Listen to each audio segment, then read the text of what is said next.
하나님의 말씀은 에스겔 24장 15절부터 27절 말씀입니다. 말씀을 우리 함께 읽겠습니다.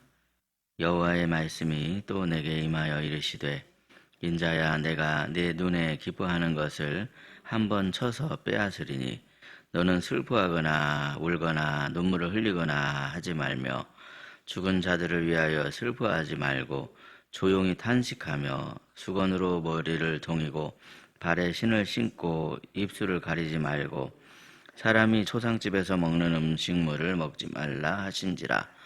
내가 아침에 백성에게 말하였더니 저녁에 내 아내가 죽었으므로 아침에 내가 받은 명령대로 행하매 백성이 내게 이르되 내가 행하는 이 일이 우리와 무슨 상관이 있는지 너는 우리에게 말하지 아니하겠느냐 하므로 내가 그들에게 대답하기를 여호와의 말씀이 내게 임하여 이르시되 너는 이스라엘 족속에게 이르기를 주 여호와의 말씀에 내 성소는 너희 세력의 영광이요 너희 눈의 기쁨이요 너희 마음의 아낌이 되거니와 내가 더럽힐 것이며 너희의 버려둔 자녀를 칼에 엎드려지게 할지라.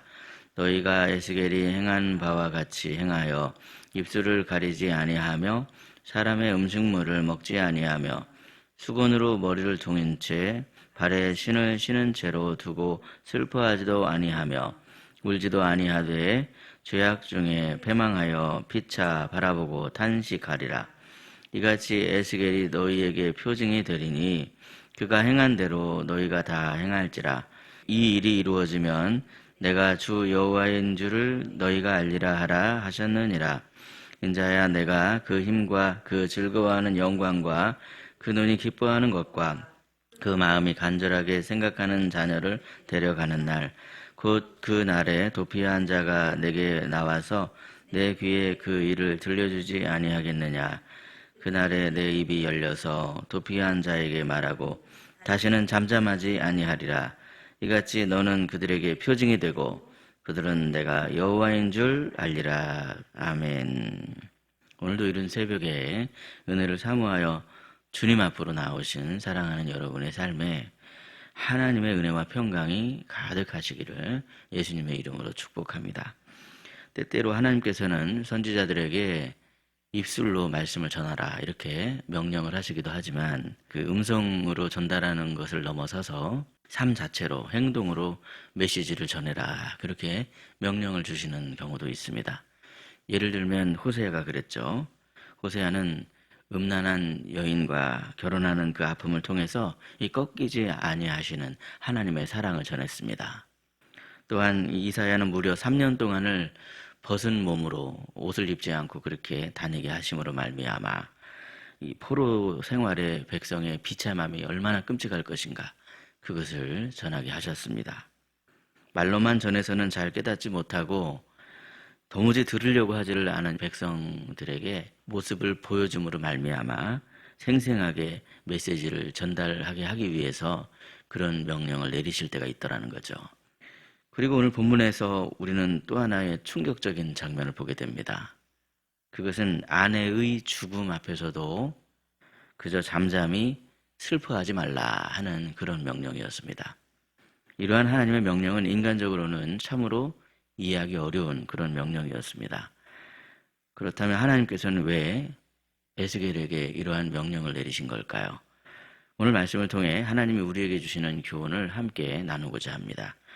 먼저 우리 함께 이 본문 16절, 17절 말씀인데 16절, 17절을 함께 읽겠습니다. 시작. 인자야, 내가 내 눈에 기뻐하는 것을 한번 쳐서 빼앗으리니 너는 슬퍼하거나 울거나 눈물을 흘리거나 하지 말며 죽은 자들을 위하여 슬퍼하지 말고 조용히 탄식하며 수건으로 머리를 동이고 발에 신을 신고 입술을 가리지 말고 사람이 초상집에서 먹는 음식물을 먹지 말라 하신지라. 아멘. 이 본문의 말씀 보시면 하나님께서는 에스겔에게 청천벽력 같은 그런 말씀을 주십니다. 그 말씀 무엇입니까? 그 말씀은 에스겔의 사랑하는 아내가 갑자기 죽을 것인데 그럴지라도 슬퍼하거나 울지 말라 하는 그런 명령이었습니다. 사랑하는 배우자를 잃은 자에게 눈물을 흘리지 말라니요. 세상에 어디에도 이런 명령을 찾아보기 어렵겠죠. 인간의 감정과 상식을 완전히 뛰어넘는 그러한 명령입니다. 그러나 에스겔의 모습은 이제 곧 예루살렘의 백성들이 장차 겪게 될 이 멸망의 현실을 상징적으로 보여주라 하는 그런 의미가 담긴 대언적인 행위였습니다. 하나님께서는 예루살렘에 갑자기 닥칠 이 심판이 얼마나 충격적이고 말이 안 되는 것처럼 느껴질지를 에스겔 선지자의 침묵을 통해서 미리 보여주시기를 원하셨습니다. 이처럼 에스겔에게 주신 말씀은요, 참으로 순종하기 어려운 그러한 명령이었습니다. 그런데 여러분 본문 18절 말씀을 보십시오. 18절을 보시면 에스겔은 하나님이 주신 말씀을 그대로 순종을 하고 있는 모습입니다. 에스겔은 아침에는 하나님께서 전하라 하신 그 말씀을 사람들에게 전했고 그날 저녁에는 아내를 먼저 떠나 보내야만 했습니다. 그러한 상황에서 에스겔은 하나님께서 말씀하신 대로 그대로 순종하며 아무런 탄식도 하지 않았습니다. 과연 에스겔의 마음이 어땠을까요?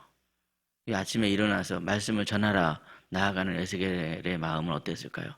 아내가 갑자기 죽게 될 거야 이렇게 말씀하셨는데 그러한 상황에서 말씀 전하러 가는 일이 쉬웠을까요? 또 말씀을 전하고 돌아왔는데 아내가 저녁에 갑자기 세상을 떠났습니다. 그러한 에스겔의 마음이 어땠을까요? 우리는 에스겔의 마음을 생각하지 않을 수가 없습니다. 사랑하는 사람을 떠나보내는 일에 둔감한 사람이 과연 어디가 있겠습니까? 틀림없이 에스겔의 가슴이 찢어지고 숨이 막히는 듯한 그런 큰 고통이 있었을 것입니다. 하지만 에스겔은 그 모든 감정을 내려놓고 전해야 할 말씀이 흐트러지지 않도록 묵묵히 순종을 하고 있는 모습입니다. 그런데 이것이 바로 하나님의 종의 헌신입니다. 에스겔이 그럴 수 있었던 것은 그가 아무런 감정이 없는 그런 존재였기 때문이 아니라 감정보다도 하나님의 뜻을 전해야 하는 그 사명을 더 그가 바라보며 그것을 더 붙잡았기 때문에 그렇게 할 수 있었던 것이죠.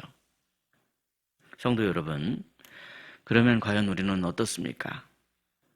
우리는 오늘 본문의 말씀을 통해서 과연 나에게 허락하신 아픔 속에서도 나는 여전히 하나님을 향해서 순종할 수 있는가? 하나님이 내 삶의 일부가 아니라 나의 전부가 되시는가?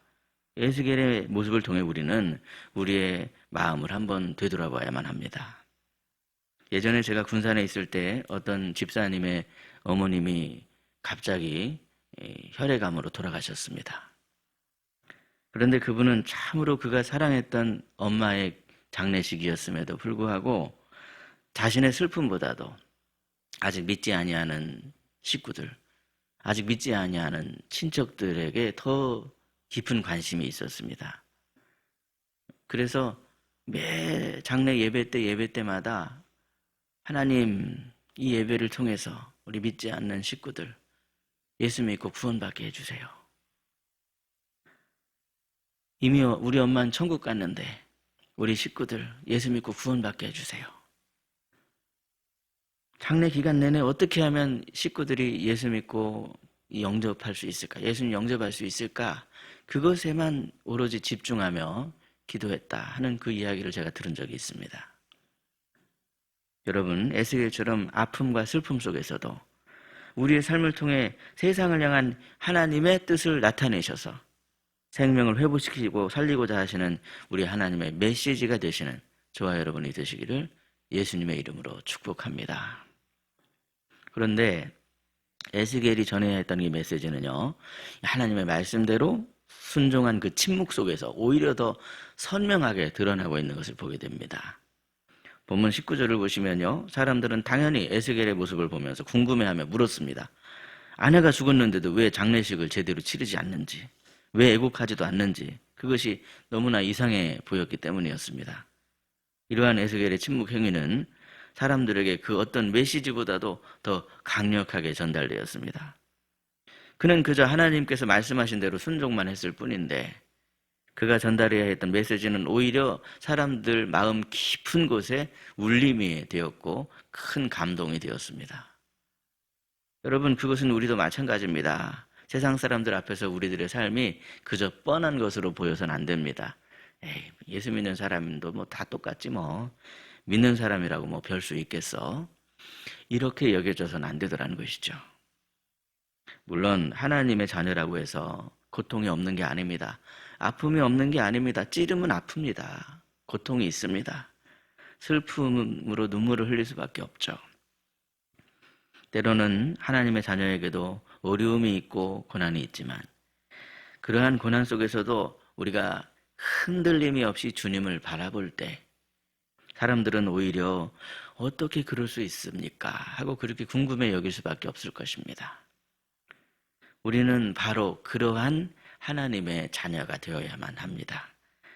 이유를 궁금해하며 묻는 사람들에게 왜 우리가 그러한 소망을 가질 수 있는지, 우리의 소망이 누구신지 그분을 소개할 수 있어야만 하더라는 것이죠. 그래야만이 우리의 소망이 되신 예수님이 그분들의 마음 가운데 구주가 되고 그분들이 나도 그분을 믿고 구원받아야 되겠구나 하는 이 복음이 전달될 수 있는 거 아니겠습니까? 그렇게 우리의 삶을 통해 우리의 소망이신 예수님의 향기를 퍼뜨리시며 예수님을 세상에 나타내시는 저와 여러분이 되시기를 예수님의 이름으로 축복합니다. 계속해서 하나님께서는 에스겔을 통해 말씀하셨고 에스겔의 행위가 표징이 된다 하시면서 그 결과가 어떤 것인지를 분명하게 말씀하십니다. 본문 27절 말씀 보시면 이렇게 말씀하는데 우리 27절을 함께 읽겠습니다. 마지막 27절을 시작. 그날에 내 입이 열려서 도피한 자에게 말하고 다시는 잠잠하지 아니하리라. 이같이 너는 그들에게 표징이 되고 그들은 내가 여호와인 줄 알리라. 아멘. 27절 말씀 무슨 내용이냐면요, 하나님께서 예루살렘이 완전히 무너진 날 그 무너진 소식을 전하러 온 사람이 있을 거라는 겁니다. 무너진 소식을 전하러 온 자가 거기에 도착을 할 때 그때 에스겔의 입이 다시 열리게 될 것이다, 이렇게 말씀하고 있습니다. 이게 무슨 뜻이냐면요, 선지자들은 항상 보면 그들이 전한 이 심판의 말씀이 무시당하기가 쉽다는 겁니다. 아무리 심판의 말씀을 전해도 사람들이 듣지를 않습니다. 그 말씀을 들어야 그들이 구원받게 되는데 말씀은 안 듣습니다. 그런데 전하라는 겁니다. 에스겔에게 전하라고 말씀하고 있습니다. 전하면 나중에 하나님의 말씀이 분명하게 선명하게 이루어지는 그날, 정말로 말씀대로 예루살렘이 멸망하게 되는 그날에 그 멸망당했다라고 하는 것을 전하러 오는 사람이 분명히 사람들에게 올 텐데 그때 에스겔의 권위가 다시 서게 될 것이다. 그동안은 사람들이 막 무시하고 너 같은 것이 무슨 선지자야, 맨날 거짓말만 하고 이런 얘기 할 수 있는데 하나님의 말씀하라는 걸 그대로 전하면 언젠가는 하나님께서 그 선지자를 다시 일으켜 세워주고 권위를 높여주겠다. 사람들 앞에서 말씀의 권위를 다시 세워주겠다 하는 그런 의미가 담긴 말씀입니다. 여러분, 그것은 우리도 마찬가지 아닙니까? 우리는 어떤 사람입니까? 하나님의 약속을 믿고 그 때를 기다리는 그런 사람들입니다. 지금은 우리가 무슨 얘기를 해도 사람들이 못 들을 수 있습니다. 무시당할 수도 있습니다. 아니 무슨 신앙생활을 해, 이런 생각을 할 수 있습니다. 그런데 우리는 그런 사람들 앞에서 하나님을 바라보셔야 되는 거예요. 흔들림 없이 주님 바라볼 때, 그럴 때 언젠가 하나님께서 우리의 권위를 높여주시고 우리를 다시 우뚝 세워주십니다. 그러므로 아무리 우리 삶에 때때로 이해하기 어려운 그런 어려움이 우리 삶에 있을지라도 하나님께서 그 아픔까지도 사용하시는 분이시다 라는 것을 분명히 깨달으시고 그 고통 속에서도 우리 하나님이 일하신다 라고 하는 것을 믿으시며 고난 속에서도 흔들림 없이 믿음으로 신실하심으로 말미암아 우리 아버지 하나님의 도구로 귀하게 쓰임 받으시는 저와 여러분이 되시기를 예수님의 이름으로 축복합니다. 기도하겠습니다. 사랑이 많으신 하나님 아버지, 오늘 에스겔의 말씀을 통해 우리에게 이 순종의 깊이를 다시 한번 깨달을 수 있게 하여 주시니 참으로 감사합니다. 오늘 말씀에 이해할 수 없는 순간에도 그 말씀을 붙들었던 에스겔처럼 우리도 우리의 감정보다 주님의 뜻을 더 깊이 붙들을 수 있게 하여 주시고, 고난 속에서도 주님을 향한 시선을 놓치지 않는 저희들이 되게 하여 주시옵소서. 우리의 삶이 말보다 더 큰 메시지가 되게 하시고, 흔들리지 않는 믿음으로 세상 앞에 주님의 향기를 드러내는 저희들 되게 하옵소서. 오늘날 우리 삶에 하나님보다 더 사랑하는 것이 있다면 내려놓을 수 있게 하여 주시고, 하나님의 때를 기다리는 인내와 신뢰를 우리 안에 다시 세워 주시옵소서. 오늘 하루도 희락의 모든 가정마다 순종으로 걸어가는 믿음의 발걸음이 되게 해주시고, 그래서 우리 삶이 하나님께서 세워주시는 그러한 이 권위가 나타나길 원합니다. 하나님께서 저희를 붙들어 주시고 권위를 나타내 주셔서 세상 사람들 앞에 표징이 되게 하여 주시옵소서. 우리 사랑하는 자녀들에게 은총을 베풀어 주시고, 하나님이 허락하시는 그러한 그 권세를 허락해 주셔서 우리 자녀들 항상 날마다 하나님께서 귀하게 붙들어 주시는 하나님의 자녀라는 것을 세상에 밝히 나타내 주시옵소서. 몸과 마음이 연약한 성도들에게 주님의 보혈로 덮어주시고 하나님의 권능으로 강하게 임하셔서 깨끗하게 치유가 되게 하여 주시옵소서. 우리 사랑하는 자녀들, 고통 가운데 있는 자녀들은 없습니까? 아픔 가운데 눈물을 닦아주시고 주님이 붙들어 주심으로 말미암아 주님이 허락하신 복된 길을 다시 회복되고 걸어갈 수 있도록 주님이 그 따뜻한 손으로 붙들어 주시옵소서. 거룩한 주일을 예비하는 복된 하루가 되길 원합니다. 주님, 오늘 하루의 삶 가운데 주님이 오늘 우리에게 말씀하시는 그 음성을 듣는 저희들이 되게 하시고, 온통 우리의 시선이 주님을 바라보는 저희들의 시선이 되게 하시고, 주님을 놓치지 않는 저희들의 발걸음이 되게 하여 주시옵소서.